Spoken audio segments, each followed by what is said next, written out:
The simplest way to convert your images from color to black and white, high contrast, is to use a simple photo editor. You don't really need a lot of skill to do this. One that I found is really intuitive and easy to use is called Pixlr, Pixlr.com. When you get to the window here, you'll see two choices. One is the advanced photo editor, which you really don't need for this. Just do the quick and easy. And go to Open Image. Find the image that you'd like to convert and double click on it. And you'll notice it opens up in the window in color. To get the best results from this process, you need to convert it to high contrast black and white. And to do that, there are several different options here.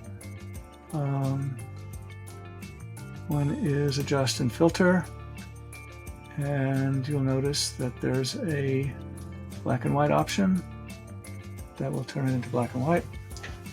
And that's really all you need to do. If you want to adjust the sharpness of the image a little bit, it might make it more punchy. You can adjust clarity. And if you want to change the brightness, you just go to the light section, pump up the exposure a little bit. I'd recommend you want to have some areas of white so that when you place your finished product over aluminum foil or some other reflective background, it will shine through and produce really nice results. Anyway, once you're done, hit Apply, Save, and it doesn't really matter what these settings are for the purposes of this. Save it as a JPEG, that's probably the easiest. Download, and go ahead and save. Now once it's downloaded, you just need to print it. And I would recommend making it 5x7 to start with, just so that you have a smaller image to start with. It takes quite a while to work through the process, so smaller is better to begin with, and then once you get more comfortable with the process, you can print as large as you want. And you go ahead and hit print, and then you're ready to start producing your metal print.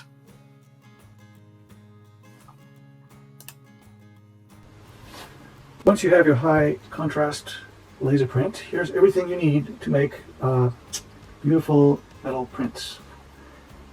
Of course, you need your print, and I recommend making a small one to start. This is approximately 5x7 inches.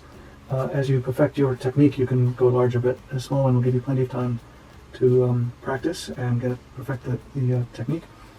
You will need some contact paper, which has a glossy surface. Some of them have a matte surface, but glossy one works better. Preferably cut it to size so that it's just about the size of the print. You need scissors, obviously, to cut and trim your work. You need some water. And this is a cabinet knob that you can get at a hardware store, or if you're in the Portland area, you can get one from Fred Meyer. They're pretty inexpensive. This is perfect for burnishing the print into contact paper. But if you don't have that, or you don't feel like you want to buy that, you can probably get by with a very large spoon that will serve the same purpose. So the last thing that I recommend is to have some kind of a waterproof surface, because you will be generating some wet paper pulp mess, and it's best to protect the surface of your paper. Okay, so let's get started.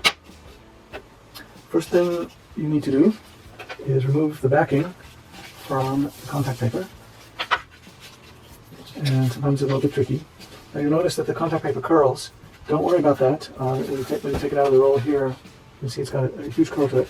As soon as you remove the backing, the contact paper will lay flat, so you don't have to stress too much about that. You're going to lay the contact paper face up with the adhesive side up like this.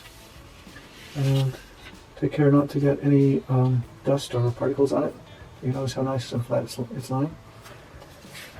Take your print and you're going to put it face down onto the surface of the contact paper, just like this. And it's pretty important to make sure you do it so that it's wrinkle free. So just lay it down. Unfortunately, the contact paper is fairly forgiving, so that if you do end up with wrinkles, you can work them out. Okay, so here's the part that will make the difference between a mediocre metal print and a great one. The toner that's in the print needs to get pushed into the adhesive on the contact paper, and the way to do that is with this burnishing tool. But here's a little trick. If you do this burnishing on the surface of the contact paper, you'll mar it and put streaks and lines in it. So what I do is I use the back side of the backing, which is smooth and shiny, and just place it right over the print. And then take your time doing this. You're going to try to get every part of print pressed into the adhesive, and you might be able to see it in the video. I'll do it here on the black area so you can see the difference between parts that have been pressed properly and those that have not. You might be able to see a difference. The part that's been pressed in is really dark here, where that's kind of lighter color. So don't shortchange yourself on this. You need to take your time and do the entire print. Every square inch of it needs to be burnished. The more you do it, the better your results will be. And you should go both directions. And this is one of the reasons why I suggest starting with a smaller print, because a larger print will take you a lot longer to get to the results, and it's pretty exciting to produce your metal print in the least amount of time possible so you can enjoy the results and impress your friends and your students with your amazing photographic skills. Okay, so I'm just going to speed up this part, but this is what you need to do to ensure you get a good quality print.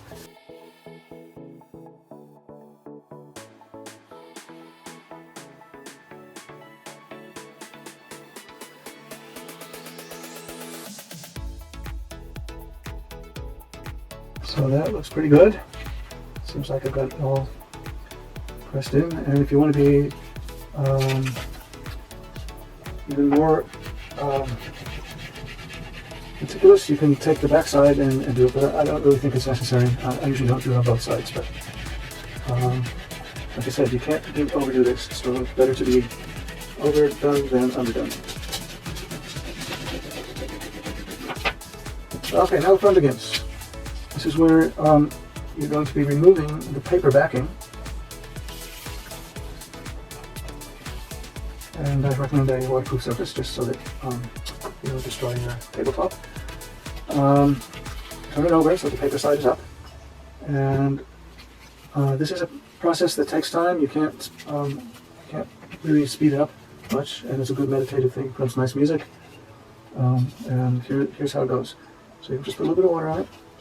And nothing will happen at first, but after a while you start to see that the paper is pilling up and rolling off. You can try different movements that work for you, but I found here's a technique that removes paper nicely. You don't have to worry about too much about pulling off the toner because it's already been pressed into the adhesive. However, if you're too aggressive with this phase of the process, you can rub off some of the toner. So I suggest patience and just having a gentle touch. You notice how I'm peeling up the paper and then pulling it back, and you can see a little bit of a roll up. When you end up with a wad of paper under your finger, it will pick up other pieces of paper. It's really important to get the clear parts of the image free of paper, because that's what's going to allow the aluminum foil or whatever backing you put on there to show through. And so here you can see it didn't take too long to reveal a really critical part of the image. Just keep going, and I'm going to speed this up and we'll get to the finishing touches on this. I'll tell you a few more things about how you can be sure you've got all the paper done.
And when you're done, when you think you're done, it's worth just double checking. You can get fooled into thinking you got it all. Especially when it's wet, it looks like it's all done, but as soon as it dries out, paper shows up. But the most important parts are those parts of the image that are clear, because they're going to be most reflective. If you have paper residue there, it's going to show up in the final product and it will spoil the whole image. So I think this looks pretty good, but it's hard to tell while it's still wet. So I'm going to just take a paper towel and just dry it off a bit. Be careful not to rub too hard on it. You can also use a hairdryer gently.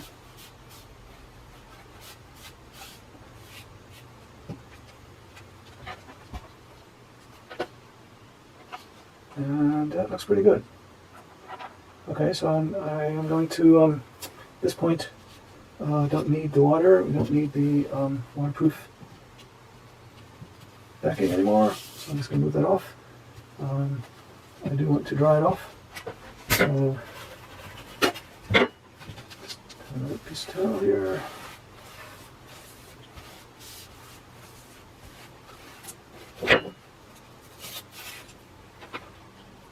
Okay, that looks pretty good. Okay, and you can see I was a little aggressive on some of the rubbing here. I have taken off some of the toner. You can see a little bit right there, a little bit right there, a little bit right there. Hopefully it won't affect the final image too much, but I just can't emphasize enough to be cautious and take your time, and don't speed up the process, because one little defect like that can actually ruin the whole image. Okay.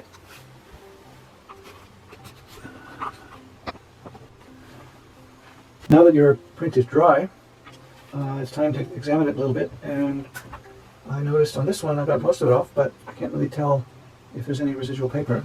So we put dark surface behind it, and you can see that there's some leftover areas where I didn't get all of the paper removed.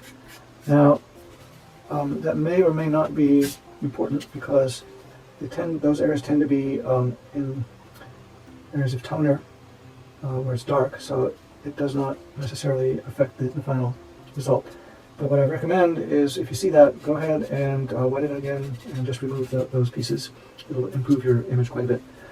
Okay, so now we're ready to do the rest of the mounting and presentation of the image. What you'll need for this, which I didn't explain at the beginning, so just a piece of cardboard. It can be anything, it can be matboard, foam core, anything that provides a nice flat surface. You need to raid your kitchen for a piece of aluminum foil, and foil has two sides to it. This side is kind of the unshiny side. This is the side that you want, the really shiny side. And as much as possible, avoid getting wrinkles in it, but that may also be the feature of your image that you'd like to explore. I noticed that this foil has some lines in it. I would probably find a section that is clear and doesn't have those lines. But this is the best way I found to do this. Place the foil face down. Just take your cardboard or foam board, mounting board, whatever it is, and stretch it onto the back like this. Doesn't really matter. Backside's not going to be visible, so the purpose of this is just to hold the foil in place. You can take a little bit of tape.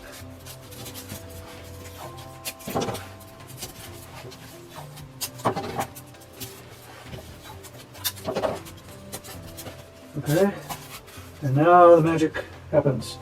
So take the print and put it so that the adhesive side is face down, somewhere in the middle there, and just gently press it in. You'll find that there's enough adhesive left in the contact paper to hold it in place. And you can take, this mat isn't exactly the right size, but you'll get the idea. Okay, and now you have a beautiful metal print. Now, another option that I found, I've explored several different ideas for this. One is craft paper from Michaels. You can buy this. This is, they call it shimmer paper. It's in the scrapbooking section. Costs about $1 or $1.50 or so for each of these. You can try different surfaces. You get totally different results depending on what you're looking for. But you know, that can be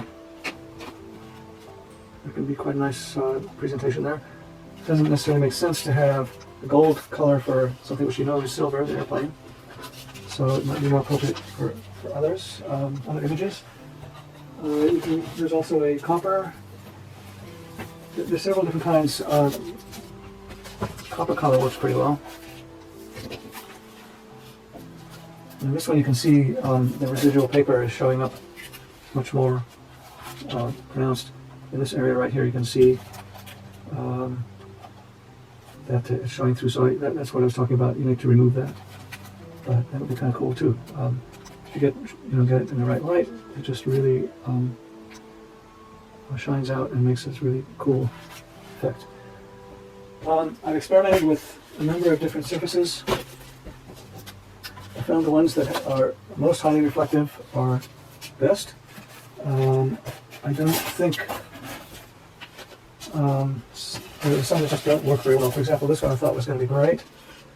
This has a, if you can see it, it's got a really busy pattern.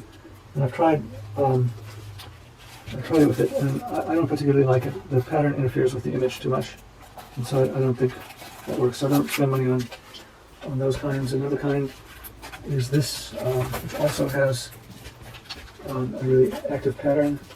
I would say not very cool. It interferes too much.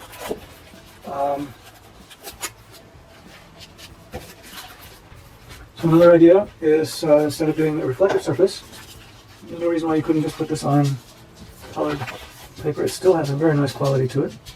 With that, you can experiment with different colors, and you could even take something, make a gradient of some sort, a rainbow color. But anyway, lots of different ideas, and it's up to you to just figure out what works best for your image. But this is a very cool technique that's accessible to anybody. You just need a laser printer, some aluminum foil, and contact paper, and you have a very presentable image result. And I hope this was helpful, and looking forward to seeing some of your results. Please post them in the comments if you've got some really cool images or other ideas for improving on this process.